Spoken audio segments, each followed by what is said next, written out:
According to Joe Cowley, the Zach LaVine and the Chicago Bulls relationship is shattered. And even if Zach LaVine does have to return to the Chicago Bulls and play with the Bulls this season, it could end up being a bad situation for everyone involved. We're going to talk about it all and more right after this. Tuned in to Chicago Bulls Central, your number one place for all Chicago Bulls news and content. I see red, I see red, I see red, I see red, yeah, I see red, I see red, I see red, I see. What's going on, Bulls fans? Even though I'm in my Sky gear because we just got done doing the post-game show for the Chicago Sky, welcome to another episode of Chicago Bulls Central, your number one spot for everything Chicago Bulls related. I'm the host there, Haize, but more importantly, you guys can follow the channel at Bulls Central Pod on every social media platform we happen to be on. With that being said, let's go ahead and get into it. So this one comes from Joe Cowley of the Chicago Sun-Times, who says this.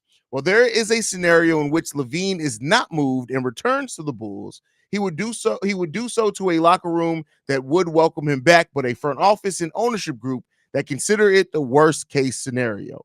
An NBA insider told the Sun-Times on Tuesday that the relationship between LaVine and the team's top brass is completely shattered and filled with mistrust. That shouldn't surprise anybody.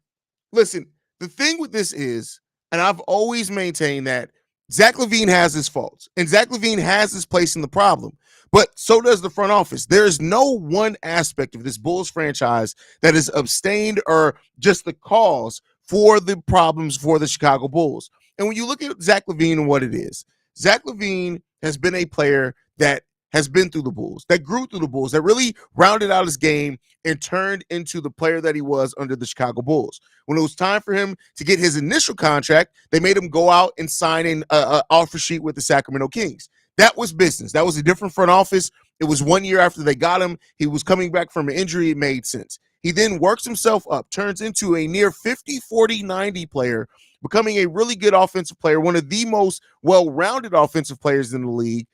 And then the Bulls go out. They finally build a team around him with getting Lonzo, getting Alex Caruso, getting DeMar DeRozan, getting Nikola Vucevic, right? And then he gets his money. And then since then, between injuries to Zach LaVine and the constant rumors around Zach LaVine being traded, it has led to the scenario where the front office is not happy over their investment in Zach LaVine and the money that they gave him, the largest contract in Chicago Bulls history. They're not happy with the return on that contract. And Zach LaVine is looking at the situation and saying, you guys haven't helped me be the best me either. And both sides have their own validity to their arguments, and both sides have their own fault into where the Chicago Bulls are right now. So to hear that while the locker room would embrace Zach LaVine coming back, which is good to hear, that the front office is at a point where they look at Zach LaVine returning to this team as the worst case scenario, that's major there. That's major there. And it also says this in the article. LaVine and his representation at Clutch Sports feels like they were misled on possible trade destinations, and that the Bulls thought LaVine opting for season-ending foot surgery when rehab on the injury was still on the table was a counterpunch thrown below the belt. Like I said, mistrust everywhere. So Clutch Sports and Zach LaVine feel like the Bulls lied to them on where they could possibly send Zach LaVine. You remember when I've said multiple times that it seemed like the Bulls were going to trade Zach LaVine to the Pistons, and Zach LaVine saw that, read the tea leaves, and said, no, I'm getting season-ending surgery. This report at least adds some validity to my thought process on that. So I'm not saying it's 100% true, but it is that. And it also says that there was a reason that when the Bulls released the statement on LaVine's surgery decision, they made it a point to state, guard Zach LaVine and Clutch Sports Group have elected surgery on LaVine's right foot as the next step in the recovery process. These sides don't like each other.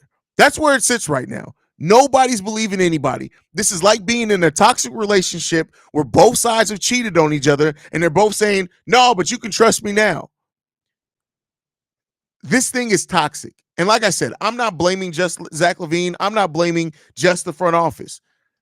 We got to get it together. We got to get it together when it comes down to it, man. It's unfortunate. The place that this has ended and the place that this has gone has been in a complete unfortunate place, because ultimately, even if a front office and a player has to part ways, you want it to be amicable. And for the Chicago Bulls to already be a franchise that free agents haven't wanted to come to, let's be clear here. We've gone on 20 years without free agents really wanting to come to Chicago. To now hear that the mistrust is there, all this type of stuff, it's just unfortunate yet again. The Chicago Bulls continue to be a franchise that just looks inept in every single thing that they do. Everything that they do. So, it's really unfortunate when it comes down to that. This is where we are. But, ultimately, I hope that both sides can be professional enough, because it does seem, through all intents and purposes, that Zach LaVine is going to be returning to the Chicago Bulls. That's what it seems.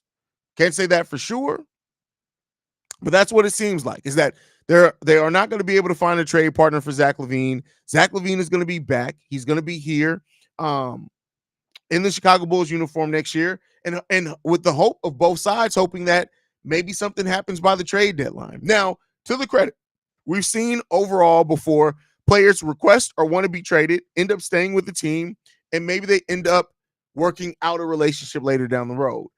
I'm not saying that that's going to happen here. I'm not saying that it can't happen, but ultimately, they're going to have to put on their big boy pants, and they're going to have to figure it out and try to go out there and win some basketball games.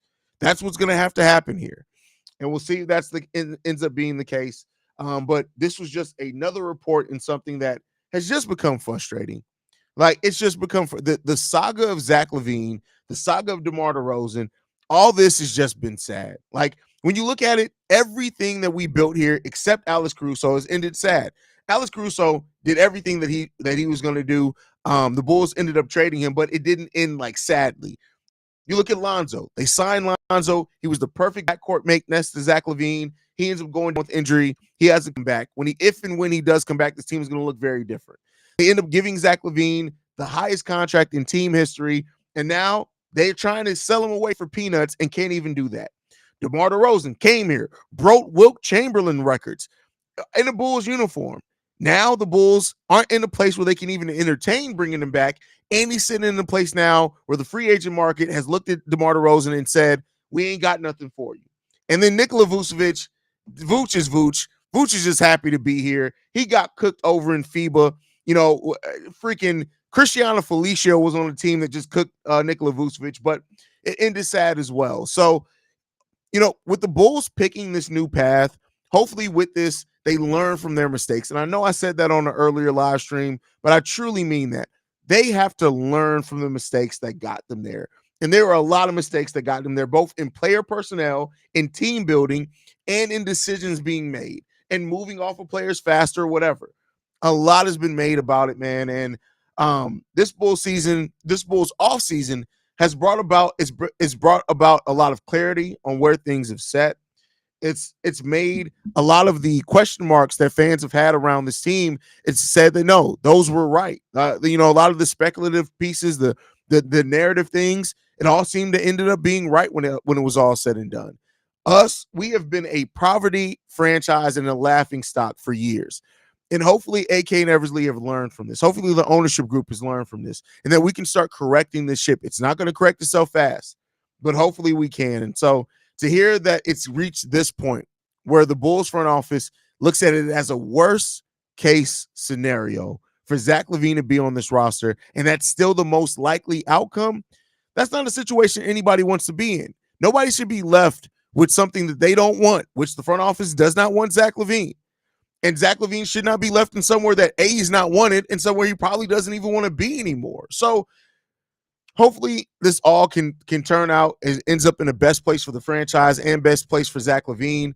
Of course, my first thing is the franchise because I'm a Bulls fan first, but I don't want to see players that did give effort here just be treated like shit either. And unfortunately, that's where we continue to be as a franchise. We're a laughing stock. And it's sad, man. It's really sad, bro. It's really sad that this is where we are. Yeah.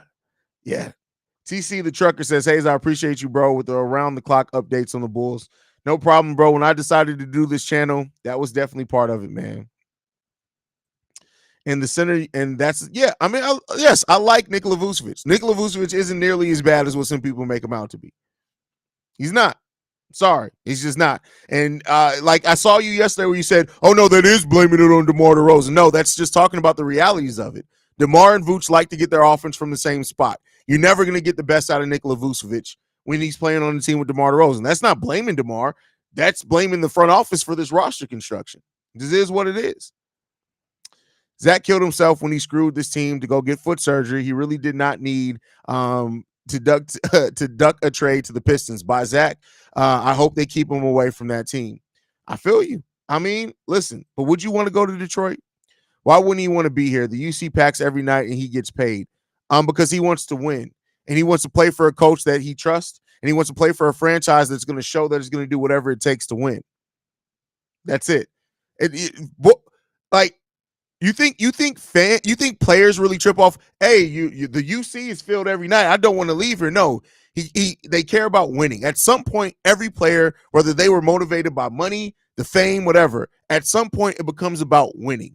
And it seems like that's the place that Zach LaVine also is. It's about he wants to be able to win. And the first thing when this all initially started, it started with Zach LaVine not having trust in Billy Donovan as the guy. And it turned into a lot of other shit after that. Zach gave effort, but let's not undersell. He didn't even help make things better in his complaining. Facts. That's why I said there is blame to go around everywhere. And I hope that I'm calling this fair. Zach isn't 100% to blame with where this went. The front office isn't 100% to blame for where it went. Billy Donovan isn't 100% to be blamed for where this went. It's a combination of all this shit going on. Everybody has their own place in the blame. I'm sorry. When you say and you come in and you say, yeah, we understand it's probably best to move on. We find a trade for you and you purposely duck the trade by opting for optional surgery. Yeah, that's going to cause some mistrust. But hey, if you also are the player and the team said, hey, these are the destinations we're going to send you to, and then you hear, hey, I'm going to Detroit, that's gonna cause some distrust as well. So, I understand all sides on it. Billy need to go, and pulling his youth movement rebuild will justify the bad seasons for years to come, and AK extending Billy. I see where you're getting in that. Come on, Haize, that dude's trash. No, again, he's not. He's trash defensively, but somebody that averaged 18.5 points per game and almost 11 rebounds is trash, then I would like to see where the rest of the league is, because that's not trash. I mean, what's trash is your outfit and how you dress, but overall, no, Vooch is trash defensively. As a player, he's not trash overall. Sorry. I'm not going to get with that. How you feel this young roster going to do? I really don't know yet, bro. I really don't know. Here's what I'll say is that even if they are worse, like the thing is, winning 39 games for a team filled with veterans is a lot different than a young team that's learning, developing, winning 30 games, right? So even if the Bulls, if you're asking me record-wise, I don't really have a pulse on the record. I got to see how this team is going to play together. First, I see on paper. But even if this team has a disappointing season, it's not the worst thing in the world. The 2025 draft is a big thing in this as well. So, Zach is a third option. No team really seems to believe in his character. We know Zach can hoop, but this team character is an issue. Agree with all this. This is why the value is a problem for other teams. Well, in the contract, right? But yes, I've said this many times. If Zach LaVine is your third option on your team, you're probably a championship contender. That Zach LaVine is still a good player. He's flawed, but if he's your third option, you've gone far. You've gone far. I'm just talking shit with you, bro. I'm just talking shit with you. Like, don't take that personally. I'm just fucking with you, bro, because you've been around forever. KC seemed high on this new roster, especially with a lot of rebuilding in the East. I mean, listen, we'll see. We'll see. Like, I'm not as high as KC is, but I can understand it. So keep it up, Haize. Top-notch channel. Appreciate that, bro. Appreciate that. I'm worried that Vooch and Zach won't be traded, and we'll see a starting lineup of Kobe, Zach, P. Will, Jalen. Listen, I need everybody to understand first. P. Will is not moving back to the 3. This Bulls team has tipped their hands. They've said P. Will is not a 3 on this team. The daydreams of P. Will playing the 3, let's let this go. P. Will not be playing the 3. He's not. P. Will be the 4. That's it. He will be the 4. And the young guys will get 5 minutes every other game. No, listen, the way that the Bulls have moved, they have to get minutes. So I don't think I get the fear. Don't get me wrong. I really do get the fear because this is the Chicago Bulls. It's a Billy Donovan coach team. But I think with the route that they've decided to go with this roster, I think that they're maximized playing those young guys. So would you trust the Bulls medical staff giving he did what he thought was best? Well, I think and everybody has this misconception of what the Bulls medical staff is there to do. The Bulls medical staff doesn't diagnose. They don't do surgeries. The medical staff, all they do is if you get hurt during the game, they'll go and do some MRIs. They'll do some preliminary things, but then they'll send you to a specialist to diagnose you. This is why every time that there's a major injury, we don't find out until 24 hours later because they got to go see an actual specialist. The Bulls medical staff doesn't do a whole lot. So Tay Allen said, "Oh, I'm just making sure. You know, some people get sensitive in here. I know you've been around for forever, so I know you can take the jokes and talk shit back. So it is what it is." Haize, for the league to not want our best two players definitely got me scratching my head because Zach's contract isn't what the new cap would reflect. I mean, listen, the thing is, and this is what I've always said, when it's a Venn diagram. Injuries are a concern for Zach LaVine. Contributing to winning is a factor for Zach LaVine. Contract is a factor for Zach LaVine. You got all three of those things overlapping. If you remove two of those things, let's just say Zach LaVine had a terrible contract, but you knew Zach LaVine contributed to winning, those doubts weren't there, teams wouldn't care what they're paying for the contract. If Zach LaVine, they had some questions about him contributing to winning, but he was healthy and he had a decent contract, Zach LaVine would be moved by now. It's the fact that all three of those things are overlapping. For DeMar, it's just DeMar didn't read the market right. He didn't read the market right, bro. That's what it is, man. Tay Allen says, "We love this channel, bro. I seen you Locked On Warriors and Bleach Report. Keep it up. Good work." I appreciate you, Brody. Appreciate you, brother. Agreed. P will be at power forward. If Zach is here, then Mattis is most likely coming off the bench. Yeah, I would agree to that. And I hate that. But just coming off the bench, some people look at coming off the bench like this slight. Still can play a lot of minutes coming off the bench, especially with Busilis being able to play the 3 and the 4 a little bit. I don't want to see him a whole hell of a lot at the 4 until he puts on some weight. But being able to play that 3, there'll still be a lot of minutes there for him. Solid channel, man. We're moving in the right direction, but do you feel like we can defend well enough? The defense is the biggest problem right now to me if I'm looking at this roster. I'm being 100% honest. Defense is a problem, a big problem. Vooch is a mystery. I can't pinpoint this dude. It's like we know he's good, but not all that good in a Bulls jersey. I just don't know. Straight mystery.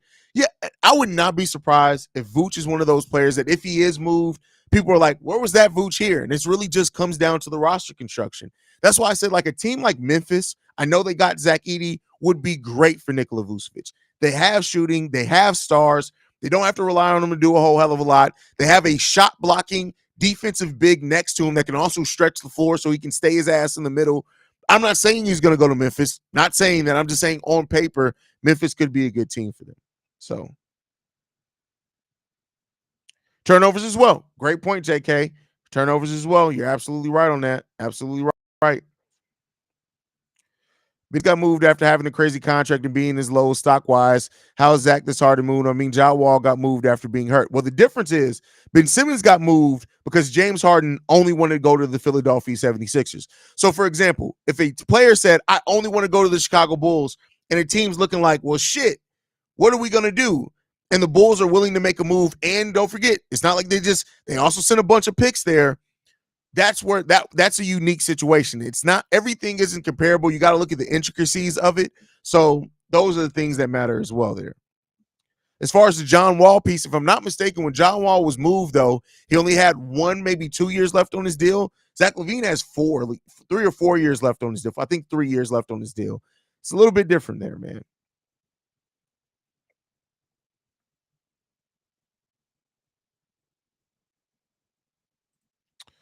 The Horns Over Hoops podcast. It was good, Haize. How about them Chicago Sky? Good stuff, bro. Yeah, I literally came from doing the post-game show there to came over here, so it is what it is, man. Do you think we get the pick next year that's top 10 protected? I hope so, because that draft is deep. And if you have a top 10 pick in that draft, Now we got to trust AK to draft correctly, but you can get a franchise-altering talent in that draft, in my opinion. So why is everyone so giddy about Giddy? He's everything Lonzo is minus defense and shooting. Why aren't most fans rooting for Lonzo's return? Even 85% of what he was, he's better than. That's just wrong. That's not factual.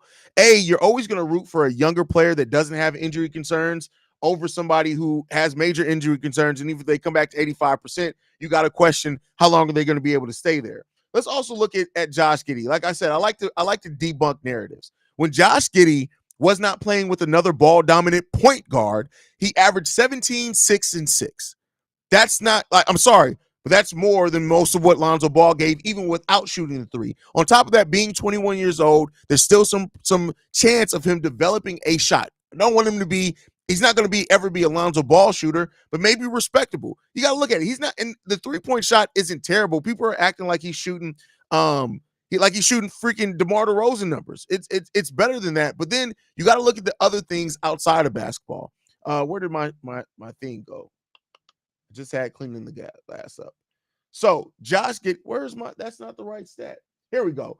Josh Giddy, for example, is in the 90th percentile in shot creation, meaning this is the number per 100 shots created for teammates. He's in the 90th percentile in creating open shots for teammates. You know why I use that? Because that's better than an assist number, because if the player misses the shot, that's not on Josh Giddy. You get that in 80%. His passer rating, he's in the 95th percentile his passer rating, meaning the difficult passes that he's able to make and turn into open looks. He's into that for it. So he's a really good player on top of being a really good rebounder as well at the guard position. You're always going to bet on youth over a player with major injuries. You're just going to do that. So Josh Giddy ain't trash. So do you think that the new pieces will have potentially losing DeMar to Zach, our point per game will drop dramatically? Yeah, there's definitely a point. Definitely a point to that. Better chemistry without DeMar and Zach. I mean, we did see when they went out, the ball was moving around. Everybody was kind of involved. So we'll see. But all right, y'all. I appreciate you guys so much, man, for tuning into this random live stream. I wanted to go over this report of the relationship being shattered. We've been bringing the best Chicago Bulls offseason content that you guys will find. I think this is episode number 5 or 6 for today. So I love you guys, man. Go Bulls. You guys already know, if any news drops, we drop. It's very simple around here. And I wouldn't be surprised if you guys see my face again later tonight. Love you guys. Go Bulls. See red, y'all. Peace.